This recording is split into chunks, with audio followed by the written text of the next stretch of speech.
ಕುಡಿದ ಮತ್ತಿನಲ್ಲಿ ವಿದ್ಯಾರ್ಥಿಗಳು ಜಾಲಿ ರೈಡ್ಗೆ ಅಂತ ಹೊರಟಿದ್ದಾರೆ. 1000 ಸರ್ತಿ ಹೇಳಿದ್ದಾರೆ ಕುಡಿದು ಯಾರು ವಾಹನ ಚಾಲನೆ ಮಾಡಬೇಡಿ ಅಂತ, ಆದರೂ ಯಾರೂ ಕೇಳಲ್ಲ. ಈಗ ಆ ಕಾರು ಮರಕ್ಕೆ ಡಿಕ್ಕಿ ಹೊಡೆದು 2 ವಿದ್ಯಾರ್ಥಿಗಳು ಮೃತಪಟ್ಟು 2 ಗಂಭೀರ ಸ್ಥಿತಿಗೆ ಹೋಗಿದ್ದಾರೆ.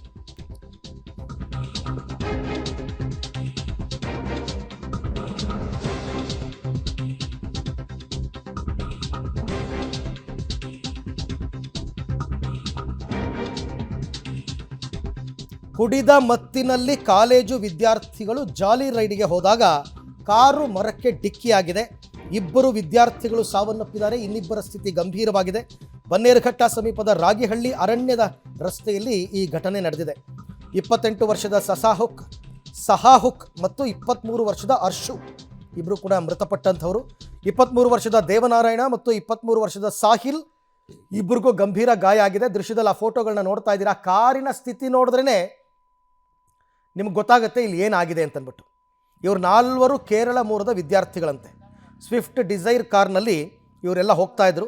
4 ಕೂಡ ಕಂಠಪೂರ್ತಿ ಕುಡಿದು ಕಾರು ಚಾಲಿಸಿದ್ದಾರೆ. ಅಪಘಾತದ ರಭಸಕ್ಕೆ ಕಾರು ಸಂಪೂರ್ಣ ಛಿದ್ರವಾಗಿದೆ. ಇನ್ನೇನಾಗುತ್ತೆ? ಕಂಠಪೂರ್ತಿ ಕುಡಿದಿರೋದಲ್ಲದೆ ಆ ಕಾರ್ನ ಡ್ರೈವ್ ಮಾಡ್ಕೊಂಡು ಹೋಗಿದ್ದಾರೆ. ಅವರಿಗೆ ನಶೆನಲ್ಲಿ ಏನಾಗ್ತಾ ಇದೆ ಅಂತ ಗೊತ್ತಿಲ್ಲ. ಒಂದು ಓವರ್ ಸ್ಪೀಡ್ನಲ್ಲಿರುತ್ತೆ ಕಾರು, ಎರಡನೇದು ಅದನ್ನು ಕಂಟ್ರೋಲಿಗೆ ತಗೊಳ್ಳೋಕ್ಕೆ ಇವ್ರ ಕೈಲಿ ಆಗ್ತಿಲ್ಲ, ಯಾಕೆಂದರೆ ಮೈ ಮೇಲೆ ಪ್ರಜ್ಞೆ ಇಲ್ಲ. ತಗೊಂಡೋಗಿ ಯಾವುದೋ ಒಂದು ಮರಕ್ಕೆ ಡಿಕ್ಕಿ ಹೊಡೆದಿದ್ದಾರೆ.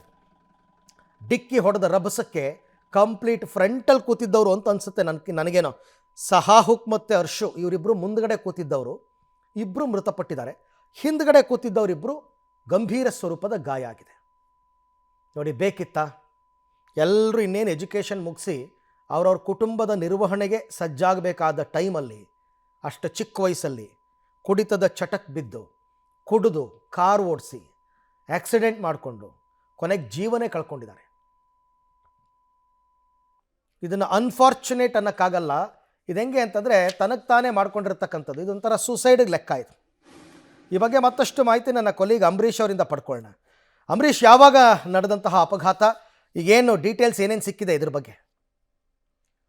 ಅರವಿಂದ್, ರಾತ್ರಿ 10:30 ಸಮಯದಲ್ಲಿ ಬನ್ನರ್ಘಟ್ಟ ಸಮೀಪದ ರಾಗಳ್ಳಿಗೆ ಹೋಗುವಂತಹ ಫಾರೆಸ್ಟ್ನಲ್ಲಿ ಈ ಒಂದು ಅಪಘಾತ ಆಗಿರುವಂತದ್ದು. ಅಂದ್ರೆ ಕುಡಿದ ಮತ್ತಿನಲ್ಲಿ ಆ ಕಡೆಯಿಂದ ರಗಳ್ಳಿಯಿಂದ ವಾಪಸ್ಸು ಬನ್ನರ್ಘಟ್ಟ ಮುಖ್ಯ ರಸ್ತೆಗೆ ಬರಬೇಕಾದ್ರೆ ಮರಕ್ಕೆ ಡಿಕ್ಕಿಯಾಗಿ 2 ಸ್ಥಳದಲ್ಲೇ ಸಾವನ್ನಪ್ಪಿದ್ದಾರೆ. ಇನ್ನಿಬ್ರು ಗಂಭೀರ ಗಾಯ ಆಗಿರುವಂತದ್ದು. ಸಾಹುಕ್ ಅಂತೇಳಿ 28 ವರ್ಷ ಮತ್ತು ಅಶ್ರು ಅಂತೇಳಿ 23 ವರ್ಷದ 2 ವಿದ್ಯಾರ್ಥಿಗಳು ಸ್ಥಳದಲ್ಲೇ ಮೃತಪಟ್ಟರೆ, ಇನ್ನಿಬ್ರು ದೇವನಾರಾಯಣ ಮತ್ತು ಸಾಹಿಲ್ ಗಂಭೀರ ಗಾಯ ಆಗಿದ್ದು ಈಗ ಅವರನ್ನ ಆಸ್ಪತ್ರೆಯಲ್ಲಿ ಚಿಕಿತ್ಸೆ ಕೊಡಿಸ್ತಾ ಇದ್ದಾರೆ. ಅಂದ್ರೆ ಪ್ರಮುಖವಾಗಿ ಅರಣ್ಯ ಪ್ರದೇಶಕ್ಕೆ ರಾತ್ರಿ ಸಮಯದಲ್ಲಿ ಬೆಂಗಳೂರಿನಿಂದ ಹತ್ತಿರದಲ್ಲಿರೋದ್ರಿಂದ ಸಾಕಷ್ಟು ಜನ ಅಲ್ಲಿಗೆ ಮೋಜು ಮಸ್ತಿಗಾಗಿ ಕುಡಿಯೋದಕ್ಕೆ ಮತ್ತು ಪ್ರಾಣಿಗಳು ನೋಡೋದಕ್ಕೆ ಸಿಗ್ತವೆ ಅನ್ನೋ ಮಾತು ಇದರಲ್ಲಿ ಅಲ್ಲಿಗೆ ಹೋಗ್ತಾ ಇರ್ತಾರೆ. ಆದ್ರೆ ಎಲ್ಲೋ ಒಂದ್ ಕಡೆಗೆ ಪ್ರಾಣಿಗಳಿಗೆ ತೊಂದರೆ ಕೊಡೋದು ಅಲ್ಲದೆ ಮತ್ತು ಫಾರೆಸ್ಟ್ ಸಹ ಅಲ್ಲೇ ಇರ್ತಾರೆ. ಆದ್ರೆ ಅವ್ರು ಯಾರು ಸಹ ಇವ್ರನ್ನ ಪ್ರಶ್ನೆ ಮಾಡಲ್ಲ. ಮತ್ತು ಹಳ್ಳಿಗೆ ಹೋಗೋರ್ನ ಹೊರತುಪಡಿಸಿ ಯಾಕೆ ರಾತ್ರಿ ಹೊತ್ತು ಔಟಿಂಗ್ ಹೋಗೋರ್ಗೆ ಇಲ್ಲಿ ಅರಣ್ಯದಲ್ಲಿ ಪ್ರವೇಶ ಕೊಡ್ತಾ ಇದ್ದಾರೆ ಅನ್ನೋದು ಸ್ಥಳೀಯರ ಒಂದು ಮಾತಾಗಿರುವಂತದ್ದು. ಅಂದ್ರೆ ಇದು ಮೊದಲ ಬಾರಿಗೆ ಅಲ್ಲ, ಪ್ರತಿ ವಾರಕ್ಕೊಮ್ಮೆ ಈ ರೀತಿ ಅಪಘಾತಗಳಾಗ್ತಿದ್ವು. ಆದ್ರೆ ಸಾವಿನ ಸಂಖ್ಯೆ ಆಗಿರಲಿಲ್ಲ. ಆದ್ರೆ ಇವತ್ತು ಸಾವು ಸಂಭವಿಸುವ ಹಿನ್ನೆಲೆ ಗ್ರಾಮಸ್ಥರು ಸಹ ಒಂದು ಆಕ್ರೋಶ ವ್ಯಕ್ತಪಡಿಸಿರೋದು. ರಾತ್ರಿ 8 ಗಂಟೆ ನಂತರ ಯಾರನ್ನು ಸಹ ಅರಣ್ಯದ ಒಳಗಡೆ ಹೋಗೋದಕ್ಕೆ ಅವಕಾಶ ಮಾಡಿಕೊಡ್ಬೇಡಿ ಅಂತೇಳಿ ಹೇಳ್ತಾ ಇರೋದು. ಇನ್ನು ಬನ್ನರ್ಘಟ್ಟ ಪೊಲೀಸರು ಸಹ ಸ್ಥಳಕ್ಕೆ ಹೋಗಿ ಈಗಾಗಲೇ ಮೃತದೇಹಗಳನ್ನ ಆಸ್ಪತ್ರೆ ಮರಣೋತ್ತರ ಪರೀಕ್ಷೆಗಾಗಿ ರವಾನೆ ಮಾಡಲಾಗಿದೆ. ಇನ್ನು ಗಾಯಾಳುಗಳನ್ನ ಖಾಸಗಿ ಆಸ್ಪತ್ರೆಯಲ್ಲಿ ಸೇರಿಸಿ ಚಿಕಿತ್ಸೆಯನ್ನ ಕೊಡ್ತಾ ಇದ್ದಾರೆ. ಹಾಗಾಗಿ ಒಂದಷ್ಟು ಹೆಚ್ಚಿಗೆ ಇತ್ತೀಚೆಗೆ ಕಾಲೇಜು ವಿದ್ಯಾರ್ಥಿಗಳೇ ಈ ಒಂದು ಕುಡಿಯೋದಕ್ಕೋಸ್ಕರನೇ ಆ ಅರಣ್ಯ ಪ್ರದೇಶಕ್ಕೆ ಹೋಗ್ತಾ ಇದ್ದಾರೆ ಅಂತೇಳಿ ಈಗಾಗಲೇ ಒಂದು ಮಾಹಿತಿ ಇರುವಂತದ್ದು. ಹಾಗಾಗಿ ಬನ್ನಡ ಪೊಲೀಸರು ಪ್ರಕರಣ ದಾಖಲಿಸಿಕೊಂಡು ತನಿಖೆಯನ್ನ ಮುಂದುವರಿಸಿರುವಂತದ್ದು. ಅರವಿಂದ್, ರೈಟ್, ಹಾಗೆ ಸಂಪರ್ಕದಲ್ಲಿರಿ ಅಂಬರೀಷ್, ನಿಮ್ಮ ಜೊತೆ ನಾನು ಮತ್ತೆ ಮಾತನಾಡ್ತೀನಿ.